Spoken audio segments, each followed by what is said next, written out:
PDP अध्यक्ष महबूबा मुफ्ती ने एक बार फिर बीजेपी पर निशाना साधा है। उन्होंने कहा कि बीजेपी ने पूरे देश को बेच दिया है। मुफ्ती ने कहा कि बीजेपी की हरकतों से सिर्फ मुसलमानों का ही नहीं बल्कि हिंदुओं का भी नुकसान हो रहा है। मुफ्ती का कहना है कि बीजेपी हिंदू राष्ट्र नहीं बल्कि भाजपा राष्ट्र लाना चाहती है और उन्होंने जम्मू कश्मीर को इसकी लेबोरेटरी बना रखा है। मुफ्ती ने पूछा कि जम्मू कश्मीर को डोगरा सीएम देकर बीजेपी क्या करेगी। मुफ्ती ने सरकार को घेरते हुए कहा कि आज देश में लोकतंत्र नहीं है, निचली अदालतें जमानत देने से घबराती हैं और सुप्रीम कोर्ट के जजों को राज्यसभा सांसद और राज्यपाल बनाया जाता है।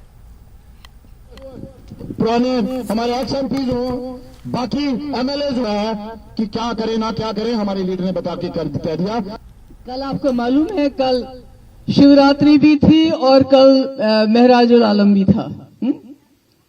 तो उसी में सारा मतलब है हमारे मुल्क का, हमारी रियासत का, जम्मू कश्मीर का, कि एक साथ त्योहार मनाना है। एक ही दिन ऊपर वाले ने भी दोनों त्योहार एक ही दिन लाए। ये क्या बताता है, ये क्या पैगाम दिया हमको कि हमने जम्मू और कश्मीर वालों, हिंदू और मुसलमानों, सिखों, इकट्ठे मरना है, जीना है, त्योहार मनाने हैं, सब कुछ हमारा इकट्ठा है। और इनका मकसद क्या है? जो सही कहा इन्होंने कि ये तो लेबोरेटरी है, जम्मू कश्मीर तो लेबोरेटरी है। यहां से तो टेस्ट होता है, प्रैक्टिकल यहां से ही शुरू हो जाता है, उसके बाद पूरे मुल्क में ये खेल खेलते हैं। मैं जम्मू के लोगों से आज कहना चाहती हूं, अगर आपको ये दिखाना चाहते हैं कि हम मुसलमानों के पीछे पड़े हैं, आप इस ख्वाब में से, ख्वाबे खरगोश में से बाहर आ जाओ। ये जो आपको बताते हैं कि हम यहां कुछ पता नहीं क्या मुल्क बनाना चाहते हैं, ये कोई राष्ट्र नहीं बनाना चाहते हैं, ये बीजेपी राष्ट्र बनाना चाहते हैं, जहां पर जो लोग इनके साथ, चाहे हिंदू हो मुसलमान हो, जो इनके साथ रहेगा, इनको वोट देगा, इनको वोट ना भी देगा, बाद में ये खरीदते हैं उसको, वो इनके साथ है। जो इनके खिलाफ होगा उसकी हालत मुसलमानों से भी बदतर की जाएगी। आप दीवार पे लिख के रखो इस वक्त। मुझे ये बताइए, जो बाहर के मुल्क हैं, जो मुस्लिम ममालिक है, क्या वो मुसलमान नहीं है?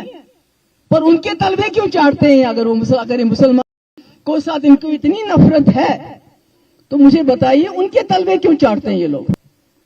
किसी मुसलमान का घर तोड़ के ये आपको खुश करने की कोशिश करेंगे, ये कोई खुशी की बात नहीं है। घर टूटता है तो दिल टूटते हैं। और किसी भी सरकार को ये कहते हैं हम जी जमीनें लेंगे, उसके बाद अस्पताल बनाएंगे, पार्क्स बनाएंगे। मुझे ये बताइए जम्मू के अस्पतालों का क्या हाल है? क्या वहां सब कुछ ठीक ठाक है? क्या वहां इंफ्रास्ट्रक्चर है? क्या वहां डॉक्टर है? क्या वहां दवाइयां तमाम मिलती हैं? जो इनके पास है उसको तो ठीक नहीं कर रहे हैं, जो नहीं है तो तोड़ के अस्पताल बनाता है क्या कोई? यहां तो चाइना हमारे लद्दाख में आके बैठ गया, आपके मुंह से तो चीन ही निकलती, और जो पार्लियामेंट में इसके बारे में बात करना चाहता है उसको माइक बंद कर देते हो। जो बात करता है, ये कौन सी जमहूरियत है? कोई बात करता है तो उसको कहते हो कि भाई इसको एक्सपंज करो, इसको रिकॉर्ड से निकाल दो। ये कौन सी बहादुरी? जो कहते हैं बहादुर है हमारे लीडर, ये कौन सी बहादुरी है कि आप एक राहुल गांधी की बात से डर के उसको एक्सपंज करवाते हो, उसको रिकॉर्ड से निकालते हो? ये कौन सा सम्राट है? मुझे बताइए। हमने तो बड़े हिंदू सम्राट सुने हैं, हमने तो बड़े बड़े पृथ्वीराज चौहान और भी बड़े बड़े जो हैं, कितनों का मैं नाम लूं, वो तो सम्राट थे, मगर ऐसा सम्राट नहीं देखा जो चीन ने 2000 स्क्वायर किलोमीटर पे कब्जा किया और सम्राट के मुंह से ची तक नहीं निकलती। आज लद्दाख के लोग जम्मू में बैठे, दिल्ली में बैठे हैं, वहां का गवर्नर तब्दील किया गया। जम्मू के लोगों सबक सीखो इससे। जब वो इकट्ठे हो गए करगिल और लेह के लोग, तो उनको गवर्नर तक चेंज करना पड़ा। मगर जब तक कश्मीर के लोग और जम्मू के लोग अलग रहेंगे, मुझे ये बताइए सबसे ज्यादा खरीद जम्मू में कौन करता था? वो मुसलमान होते थे ना। मुसलमान के रुपए में कोई अलग शक्ल होती है क्या? गांधी जी की फोटो होती है ना उसमें भी, हाँ, उसमें भी गांधी जी की फोटो होती है। तो ये जो हिंदू मुस्लिम का इन्होंने जम्मू में ये बनाया है, ये फसाद खड़ा किया है, इससे बाहर निकल आओ। खासकर जवानों से, जम्मू के नौजवानों से मैं कहना चाहती हूं, जो इस वक्त ज्यादातर ड्रग एडिक्शन के शिकार हुए हैं। यहां मुफ्ती साहब ने 3 साल सरकार बनाई, हजारों की तादाद में रहबर तालीम टीचर लगे, उसमें हिंदू नहीं थे क्या? और शायद जब आजादी की लड़ाई लड़ रहे थे तो तब शायद ये अंग्रेजों के साथ मिले हुए थे, शायद उनके साथ भी, क्योंकि अंग्रेजों के तो कुछ नहीं बोलते हैं। अब जब बीबीसी की फिल्म आई तो अंग्रेजों के खिलाफ हो गए, क्योंकि उसने फिल्म जो थी वो सच बोलती है। तो इसलिए मैं आप सबकी शुक्रगुजार हूं कि आप लोग आए। मेरी गुजारिश यही है, डर के नहीं, सीना तान के जाओ। हमें जम्मू के लोगों के मैं वोट के लिए यहां नहीं हूं, मैं कुर्सी के लिए यहां नहीं हूं, मगर अगर इस रियासत को बचाना है, इस मुल्क को बचाना है, तो शुरुआत जम्मू वालों आपको करनी पड़ेगी। चलिए आगे बढ़ेंगे। जिला प्रशासन रामबन ने एलजी के आवाम की आवाज कार्यक्रम के लिए पंचायत मेत्रा में एक विशेष सत्र आयोजित किया गया। यहां पंचायती राज प्रतिनिधियों और स्थानीय लोगों के साथ एलजी का रेडियो प्रसारण सुना गया। इस अवसर पर आयुक्त रामबन मसरत इस्लाम, तहसीलदार रफीक अहमद, बीडीओ मुनीर हुसैन और सरपंच मोहिंदर सिंह उपस्थित थे। इस दौरान नीतियों और कार्यक्रमों को लेकर लोगों से जुड़ने की सरकार की इस पहल की सराहना की गई।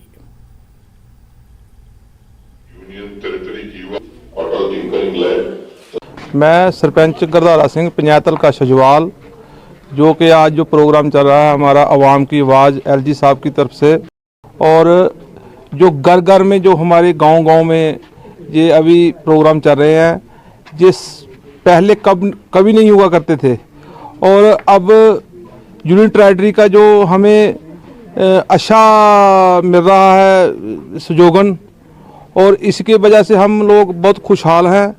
और जो आवाम की आवाज़ जो घर घर तक जा रही है, जी पहले कब घर में आए थे लोग हमारे को आवाज़ सुनने के लिए। तो मैं एलजी साहब का अपने तहे दिल से, अपनी पंचायत की तरफ से, गांव की तरफ से शुक्रगुजार करता हूं। सर, इस प्रोग्राम से हम बेहद खुश हैं, जो मतलब कि हमारे एलजी मनोज सहना साहब ने आज की डेट में ये जो आवाम की आवाज़ का ये प्रोग्राम शुरू किया है, हम उसकी बेहद तारीफ़ करते हैं कि इससे पहले जब हम रियासत के मुकीम थे, तब तक हमने ये ऐसे प्रोग्राम देखना तो दूर की बात, सुने तक नहीं थे। जिला प्रशासन रामबन ने एलजी के आवाम की आवाज कार्यक्रम के लिए पंचायत में एक विशेष सत्र आयोजित किया। यहां पंचायती राज प्रतिनिधियों और स्थानीय लोगों के एक एलजी का रेडियो प्रसारण सुना गया। इस अवसर पर आयुक्त रामबन मसरत इस्लाम, तहसीलदार रफीक अहमद, बीडीओ मुनीर हुसैन और सरपंच मोहिंदर सिंह उपस्थित थे। इस दौरान नीतियों और कार्यक्रमों को लेकर लोगों से जुड़ने की सरकार की इस पहल की सराहना की गई। हर महीने ऑनरेबल लेफ्टिनेंट गवर्नर सर अवाम की आवाज़ प्रोग्राम का एहतमाम करते हैं, जिसमें वो सारे यूटी की जो हमारी जो लोग हैं, अवाम हैं, उन्हें एड्रेस करते हैं और उन्हें इंस्पायर करते हैं। बहुत सक्सेस स्टोरीज़ जो हमारी होती हैं, जो रीसेंट सक्सेस स्टोरीज़ होती हैं, यूथ के रिलेटेड, सेल्फ हेल्प ग्रुप्स के रिलेटेड, प्रोमिनेंट सिटीजन्स के रिलेटेड, गवर्नमेंट स्कीम्स के रिलेटेड, वो लोगों तक पहुंचाने की कोशिश की जाती है, ताकि वो लोग जो है इनकरेज हो जाएं, इंस्पायर हो जाएं और उन्हीं लाइंस पे चलें। आज भी ऑनरेबल एलजी सर ने बहुत सारे लोगों का, चाहे सोशल सेक्टर में हो या सेल्फ एम्प्लॉयमेंट सेक्टर में हो, उनका जिक्र किया। मुझे पूरी उम्मीद है कि ऑनरेबल एलजी सर के आज की आवाम की आवाज़ जो हमने यहाँ पर मैत्रा के कम्युनिटी हॉल में उसको बड़ा गौर से सुना और उस पर ज़रूर अमल करेंगे। हम अपनी यूथ को प्रमोट करेंगे, एनकरेज करेंगे, एक कम्युनिटी एफर्ट लगाएंगे, जिस तरह रिसेंटली हमने अभी जिक्र किया, जो हमने यहाँ पर नई सब्ज़ी मंडी बनाई है फैलती एंट्री पॉइंट पे, और पिछले 2 महीने से वो काफ़ी कामयाब रही है। वो इतनी कामयाब रही कि हमने अलग से फंड्स मुश्किल करके एक जो उनके लिए जो है वो एक स्ट्रक्चर भी हम बनाएंगे, ताकि टिपिकल सब्जी मंडी बने। लेकिन ये कामयाब तभी होगी जब वहाँ जो लोग अपनी मंडियाँ लगाएंगे और हम उनसे ये सामान खरीदेंगे। इसी तरह सेल्फ हेल्प ग्रुप्स, खास तौर से लड़कियों को जहन में रख के, उस फोकस में रख के मैत्रा के पंचायत के सरपंच साहब महेंद्र जी को रिक्वेस्ट की है कि वो अपने तमाम लोगों के साथ मिल के बैठ के कोई ऐसा यूनिट खड़ा करें, सेल्फ हेल्प ग्रुप खड़ा करें, जिसमें लड़कियां जो है वो लड़कियों के ही सामान में डील करें, ताकि उनको भी एक कंफर्ट जोन मिले। मैं अपने तहसीलदार रामबन रफीक साहब का भी और BDO मुनीर जी का भी शुक्रिया अदा करता हूँ जिन्होंने शॉर्ट नोटिस पे इस प्रोग्राम का एहतमाम किया। और कोशिश हमारी ये होगी कि हर महीने हम ऑनरेबल LG सर की आवाम की आवाज़ के साथ जुड़े, ना सिर्फ इस पंचायत में बल्कि सारी जो बाकी हमारी पंचायतें हैं, ताकि लोगों को हम इंस्पायर कर सकें। किश्तवाड़ जिले में किन्नौर से पटनाजी बंजवाह एक प्रेग्नेंट औरत कंधों पर ले जाई गई। रोड खराब होने के कारण 30 किलोमीटर तक प्रेग्नेंट औरत को ले जाना पड़ा। स्थानीय लोगों ने रोड का काम जल्द पूरा करने की मांग की है। रोड का काम 2 दशक से हो रहा है लेकिन अब तक पूरा नहीं हो सका है।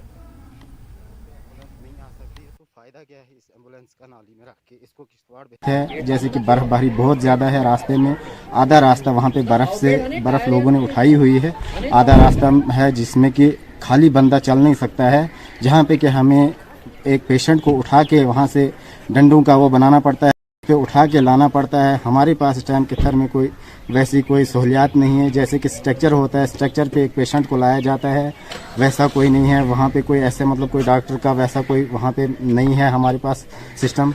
तो वहाँ से जब हम आए, हमने 108 पे कॉल की, एम्बुलेंस वाला हमें यहाँ से आया हॉस्पिटल से, तो वो आया पटनाजी तक आया। वहाँ पे जब मैंने एम्बुलेंस वाले को वहाँ बताया, एम्बुलेंस वाला वहाँ पे रुका। एम्बुलेंस वाले को मैंने बोला, कॉल करके मैंने बोला यार थोड़ा पीछे तक जाते हैं, हमें प्रॉब्लम है, कंडीशन ख़राब है पेशेंट की। एम्बुलेंस वाले ने मुझे इसमें ये जवाब दिया कि मुझे एम्बुलेंस में तेल नहीं है, अगर मैं पीछे जाऊँगा, अगर मुझे एम्बुलेंस टूटी, ये प्राइवेट है, ये है, तो मुझे खुद उसका करना पड़ेगा, उसका भरना पड़ेगा। हंदवाड़ा पुलिस ने समाज में बढ़ते अपराधों के खात्मे के लिए नशा तस्करों और लकड़ी चोरों के खिलाफ खास कार्रवाई करनी शुरू कर दी है। हंदवाड़ा पुलिस ने अलग अलग जगहों पर एक्शन लेते हुए नशा तस्करों को गिरफ्तार किया है। चोरी और डकैती में शामिल 3 लोगों को गिरफ्तार किया गया है, जिसमें एक लकड़ी तस्कर भी शामिल है। इनके कब्जे से चोरी का माल बरामद कर लिया गया है। इसके अलावा पुलिस ने नशा तस्करी में शामिल 2 और लोगों को गिरफ्तार कर इनके पास से भारी मात्रा में नशीली दवाओं की खेप बरामद की।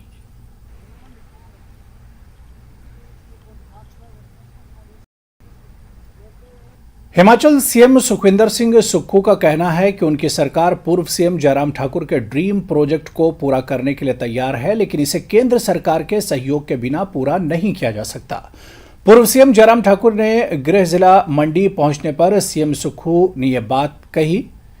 उन्होंने कहा कि मंडी के बलाह में प्रस्तावित एयरपोर्ट निर्माण के लिए सोशल इम्पैक्ट सर्वे कराया जा है और इसकी रिपोर्ट आने के बाद ही अगली कार्रवाई होगी, लेकिन एयरपोर्ट का निर्माण केंद्र सरकार के सहयोग के बिना संभव नहीं है। सीएम सुक्खू ने पूर्व सीएम के दूसरे ड्रीम प्रोजेक्ट यानी शिवधाम को लेकर भी खूब तंज कसे। उन्होंने कहा कि मंडी में बन रहे शिवधाम का निर्माण कार्य पूर्व सरकार के कार्यकाल में ही रुक गया था। सुक्खू सीएम बनने के बाद पहली बार मंडी जिले के आधिकारिक दौरे पर आए थे। कि गुड गवर्नमेंट के लिए गवर्नेंस का होना जरूरी है, अच्छे शासन के लिए अच्छे प्रशासन का होना जरूरी है। मुझे ये लगता है कि जो पिछला 5 साल था वो शासकीय दृष्टि से, अगर प्रशासकीय दृष्टि से देखा जाए तो बहुत कमजोर था। अब उनके सपने को पूरा करने के लिए हमने अभी SIA की सर्वे करवा रहे, सोशल इम्पैक्ट असेसमेंट का, और केंद्र में उनकी सरकार भी है और डबल इंजन की सरकार हमेशा कहते थे।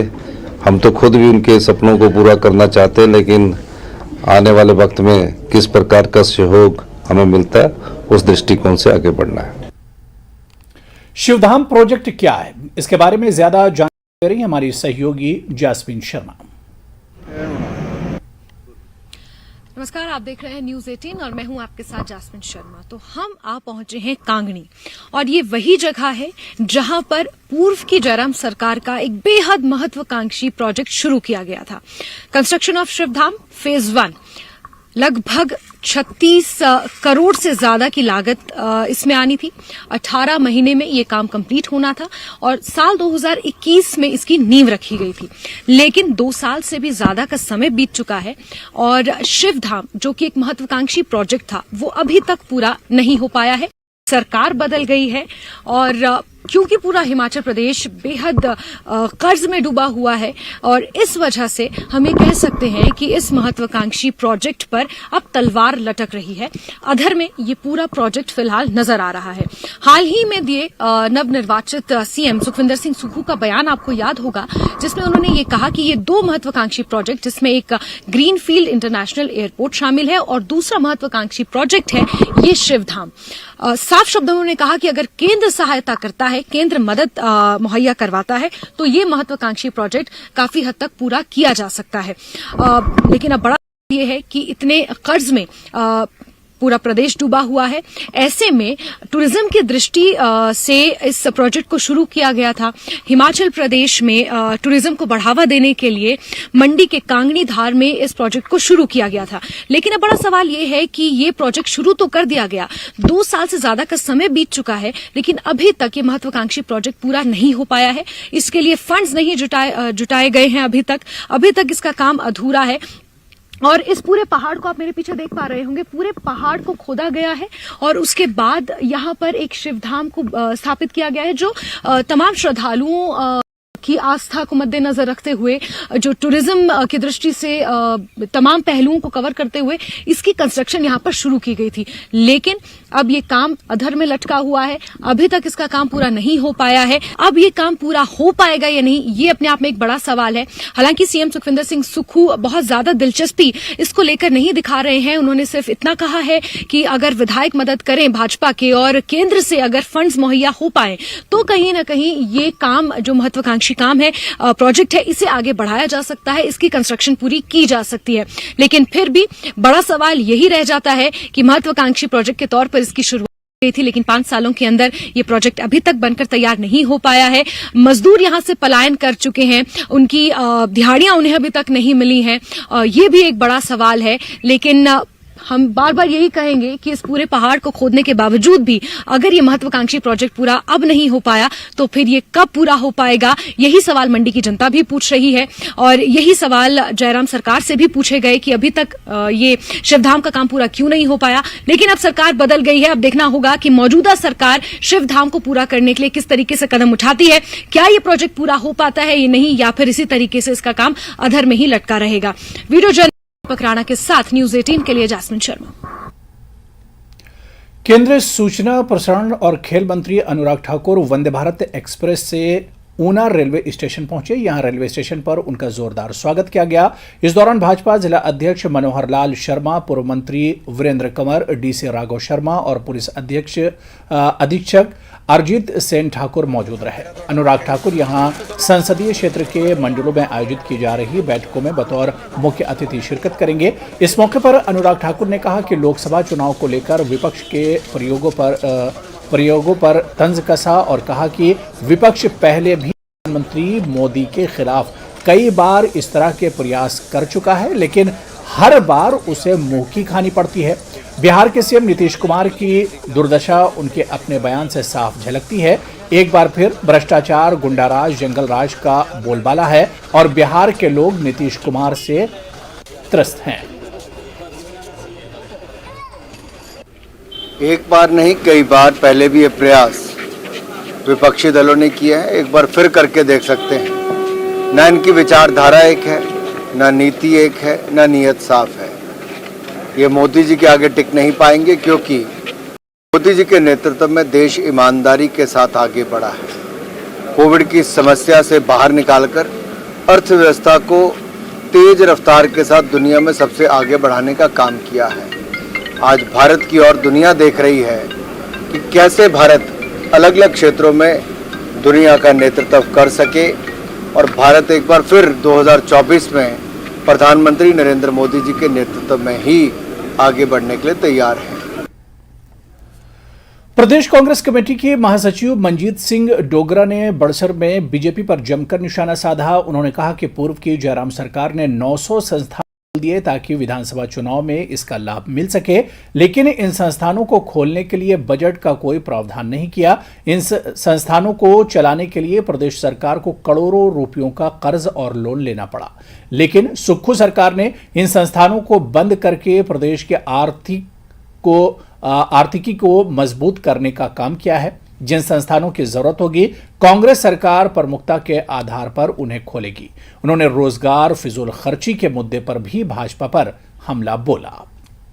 जहाँ तक विपक्ष का जो ये सवाल है कि सरकार जो है वो फिजूल खर्ची कर रही है, मेरा ख्याल है कि जितना फिजूल खर्च जो है जयराम सरकार ने पिछले 5 सालों में किया है, इतना शायद पिछले 70 सालों में 75 सालों में किसी गवर्नमेंट ने नहीं किया है, चाहे वो गवर्नमेंट कांग्रेस की हो चाहे इन्हीं की गवर्नमेंट हो। इन्होंने भी इतना फिजूल खर्ची जो है खर्च जो किया है, बेहद फिजूल खर्च जो है वो किया है, तो उसका श्रेय जाता है जयराम सरकार को और केंद्र में जाता है मोदी सरकार को। जहाँ तक हमारी सरकार का सवाल है, शुक्र जी ने तो बहुत अच्छे तरीके से शुक्र काम कर रहे हैं और 2 महीने नहीं हुए अभी तक।